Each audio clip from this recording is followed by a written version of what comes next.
Welcome to this explainer. Today, we're doing a home inspection, but on you.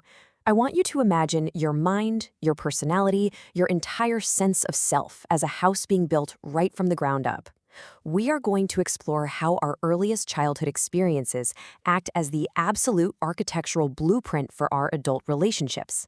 It's a fascinating dive into why we do what we do, and more importantly, who originally laid our bricks. And our goal today? To break all this complex psychology down so simply that a child could understand it. So, we have to start with a question that practically keeps relationship therapists in business. Why on earth do we keep dating people who treat us exactly like our parents did? You know the drill. You've seen it happen to friends, or hey, maybe you've even noticed it in your own life. Well, to truly understand this pattern, we have to stop looking at the partners we're hiring today and start looking at the contractors who originally built us. Sigmund Freud originally called this tendency the father complex. In the absolute simplest terms, your brain literally hates an unfinished project.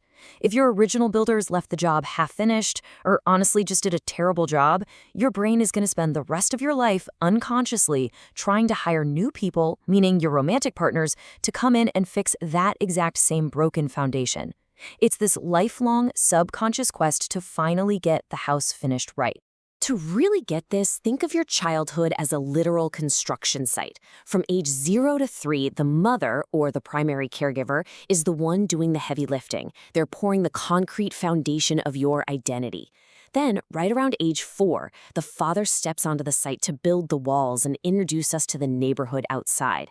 These are two totally different jobs happening at two totally different times in our development.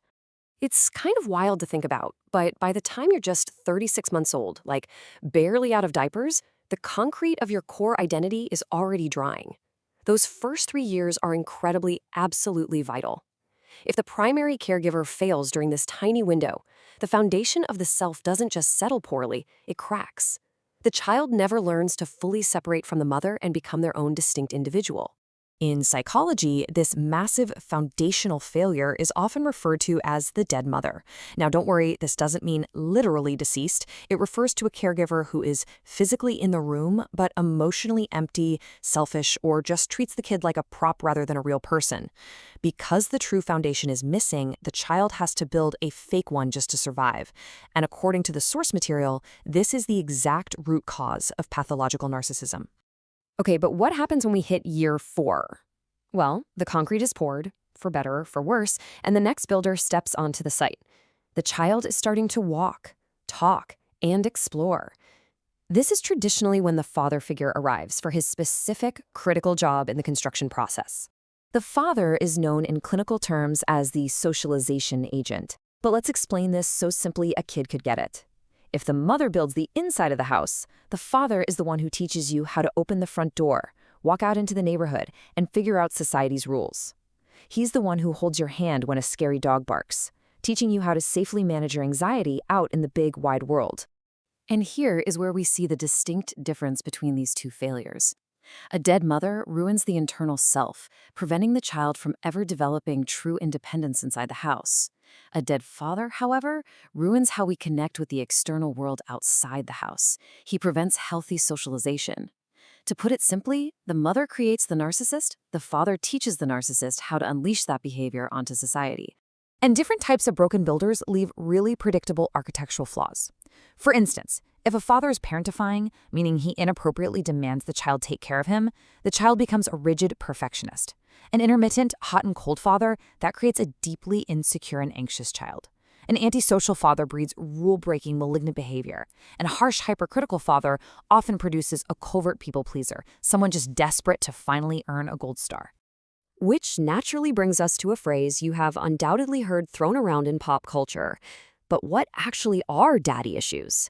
We hear it used all the time as this lazy insult, but clinically speaking, it's simply the predictable consequence of having a dad father or a broken builder.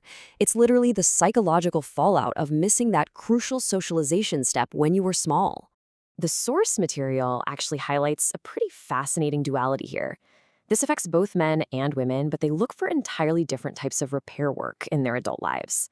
Women might seek out older men for unconditional protection and what therapists call reality testing.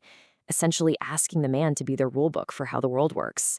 Men, on the other hand, seek older authority figures for safety and to keep their own giant egos, their grandiosity, in check. To really get how these adults function day to day, we need to understand a defense mechanism called self-splitting. Think of this as two simple buckets. Because their psychological house is so incredibly unstable, they literally cannot handle the messy gray areas of human life. So they sort themselves and everyone they meet strictly into an all-good bucket or an all-bad bucket. There is absolutely no middle ground. Have you ever seen someone act terribly and then honestly claim, well, that wasn't the real me. The real me is purely good. This is splitting. In action. Because they live in two fragmented self-states, they can act in completely contradictory ways. They literally split off their bad behavior into a separate identity entirely, just so their fragile internal foundation doesn't completely collapse under the weight of guilt. Because their builders failed them so fundamentally, they develop what psychology calls an external locus of control. Imagine being stuck in the passenger seat of a speeding car that has no steering wheel. That is exactly how they feel every single day. Lacking any real internal stability, they feel utterly at the mercy of the outside world, totally unable to trust others or steer their own destiny. And that deep, lingering feeling of helplessness drives their dating lives through something called repetition compulsion. This is exactly why people keep hiring the wrong romantic builders. It's a subconscious drive to repeat early childhood trauma with new partners. It's honestly like watching a scary movie over and over again, hoping that this time somehow there will finally be a happy ending. They seek out broken partners to try and fix their past. This broken foundation creates an incredibly complex dynamic when it comes to intimacy. Because they can't process whole, complex human beings, they split their partners into two distinct categories. Sexless love means turning a partner into a mother figure to fix their foundation, someone they won't touch intimately because it feels wrong, almost incestuous. On the flip side is loveless sex, where they treat partners as completely disposable objects, recreating a stern, punishing dynamic. Instead of forming a real, vulnerable bond with one person, they often exist in what we can call an intimacy cloud. Because true connection is absolutely terrifying to someone with a cracked foundation, they spread their emotional connection paper thin across dozens of people. They rapidly cycle through partners, faking intimacy to avoid the absolute terror of actually being fully seen by one single person. In these relationships, true connection is ultimately replaced by manufactured chaos, perfectly mapped by something called the Cartman drama triangle. Partners constantly rotate through three roles: the victim, the rescuer, and the abuser. To them, this exhausting emotional roller coaster actually feels like love because the loud drama successfully drowns out the quiet, lonely emptiness of their foundation. So how do you know if you're caught in the aftermath of a broken builder yourself? Well, therapists outline 3 simple tests of relationship anxiety.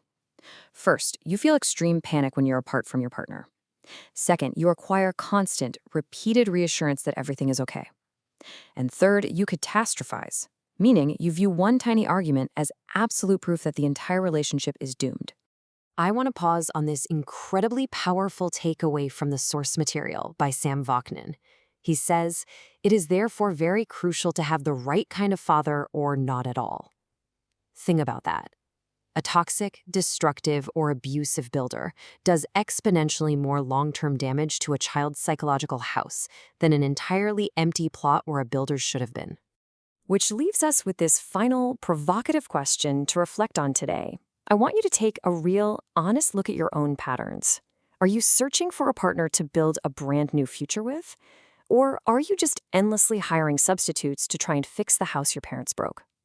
Understanding who poured your foundation is the first crucial step to finally taking over the construction yourself. Thanks for joining me on this explainer, and keep building.